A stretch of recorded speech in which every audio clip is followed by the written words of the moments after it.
Hello everyone, this is Dr. Brian Campbell. I wanted to talk to you for a few minutes about the group discussion board. This is a very important part of our course. We're going to have 4 group discussion questions, primary questions, and you're going to be posting your response to those. And I will be also starting these out with a primer, so I want you to make sure that you go to each of the discussion board questions and look at my primer before you start writing and start composing your own post. Okay, there's going to be 4 of those, and they're going to be about 250 to 400 words long, and you can check out the length of your post by simply highlighting your post once you've written it and then looking down in Word to the bottom left, and you'll see how many words are in it. That's not crucial, but I want you to at least have a substantial post. And this post is not like a Facebook post or something where you just simply write a random string of sentences, in one long paragraph, all right? Some of you know this already because you've been around on the Liberty University courses before, but some of you are new. So think of this as really like writing a paper rather than just posting to Facebook. So you're going to think about the composition and the organization and also the creativity and the comparing and contrasting and thinking about the material. This is not something where you just say, John said this and Mary said this. I want you to think. I want you to really take time to consider the information, try to integrate it. That's why I've changed some of the questions to some extent, so you will think and you will be creative in your thinking so that you'll remember this information. You are going to someday be sitting in front of a client and you're going to need to have had some opportunity to think about some of the issues that we'll be dealing with. So one of the first things you can do is turn on Microsoft's proofing. You can do this by, I show you this on my internet site, and basically you turn it on, and when you have this turned on properly, it'll show you with little squiggly green lines or little squiggly red lines whether you have grammar problems or whether you have punctuation problems. So that's important, and we'll talk about that. You should write in Times New Roman, the font, and 12 point, and single space. Now when you go to actually copy this into Blackboard, what you want to do is use Control-A to highlight everything, Control-C to copy it, and then when you go to Blackboard you use Control-V to paste it into Blackboard appropriately. Let's try to do that so we all have a similar format of information when we look at it and try to respond to it. The purpose, once again, is to think and think deeply about the information. Make sure you review all the information before you start to write your question. You should have a proper Christian perspective wherever possible and wherever relevant. You should also use proper citations in this. This is why it's not just a Facebook post. You really need to think about citations. If you're quoting information, if you're using someone else's information, you need to put citations.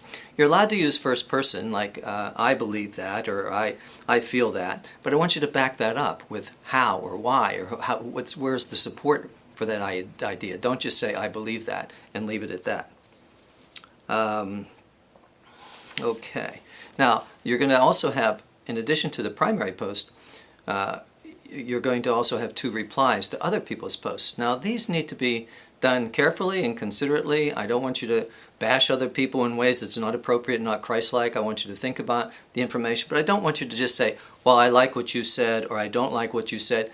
Why do you not like it? What do you have objections about? How do you feel that this person was wrong or needs to look at other information? This, once again, needs to be more than just I like this or I don't like what you said, all right? I want you to think about it and analyze and critique. And as you grow professionally and grow scholastically, critique is a very important part of what you're going to learn to do. Okay. Now, let me tell you a little bit about the organization of the post. I want you to think of, I use a little analogy of baking a cake, all right?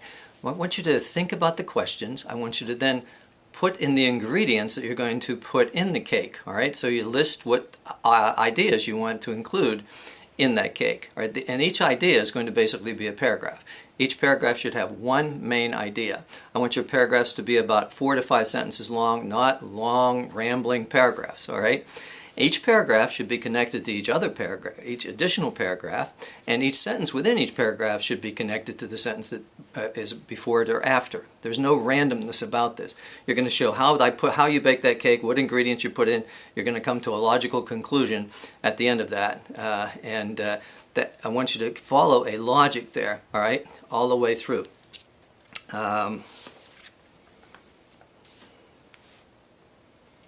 Now, you don't want to have extraneous ingredients in there. Fluff, just throw things in because it sounded good. I'm not looking for that. I'm way above that in terms of what I'm looking for here, and you should be too. We're looking for information that's relevant. Don't just throw things in to increase the word count. I wrote a little article called Meet the Paragraph, and I want to make sure that you go over that. It shows you the basic paragraph structures, and it's going to be important for both the group discussion board posts and for your journal reviews and for your format reviews. Learn how to write paragraphs. Learn how to put those paragraphs together in a logical way and that flows from beginning to end and makes logical sense. That's what I'm looking for.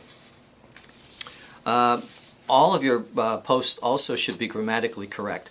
I'm going to be sending you a wide range of documents on grammar and punctuation. Many of you think you know this and probably you need to review it. Others definitely need to review it.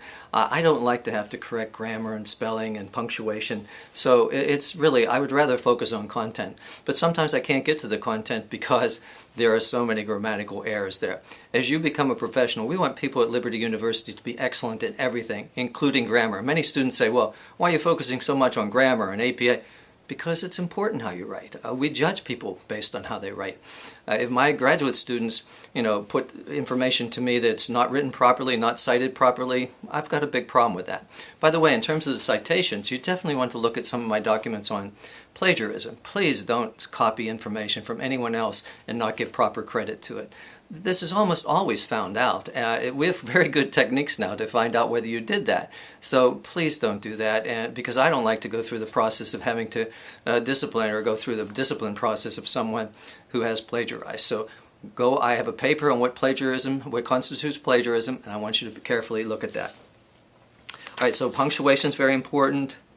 When you've finished your post, make sure you give it a name. By the way, there's usually 2 questions within the post. Try to integrate those 2 questions, not just answer them separately, but think of them together as a post. Now, I've given you a sample, I will be giving you samples of posts, which I want you to look at, and so that you can get an idea of what's being asked for in those group discussion board posts. Okay, remember, we're to integrate, compare, contrast, critique. This is not simply just writing, all right? You're thinking. This is a skill that some of the students in the United States, I was trained in Britain, and it was more focused on thinking, and here we're focused more on tests and focused on compliance. And that sort of is, you're taking a course that's very difficult to fit in, and I know that, and you're probably just trying to think of ways to get through. But please don't just get through this. I'm going to be giving you lots of clinical information that's going to be very important for you, and you'll be able to use this throughout your career. So, and the group discussion board's a nice place to discuss some of the issues. So I hope you'll listen to this and that you'll take it to heart and make sure that you pay attention. Now, one last thing I want to mention.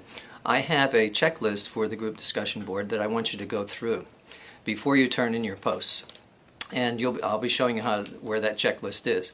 And that's going to itemize all the different features that I'm looking for in your post. And if you go through that and make sure you've complied with that, you're going to get a pretty good grade on your post for sure. But if you don't do that, and I see that you haven't done any of the things that I've been requesting, I'm not going to accept your first post. I'm going to just give it back to you until you comply with that. And the same thing's going to happen with your journal article reviews as well. So make sure you do that, and if you go through each of the items on the checklist. All right, God bless everyone, and I really look forward to this class. Bye-bye.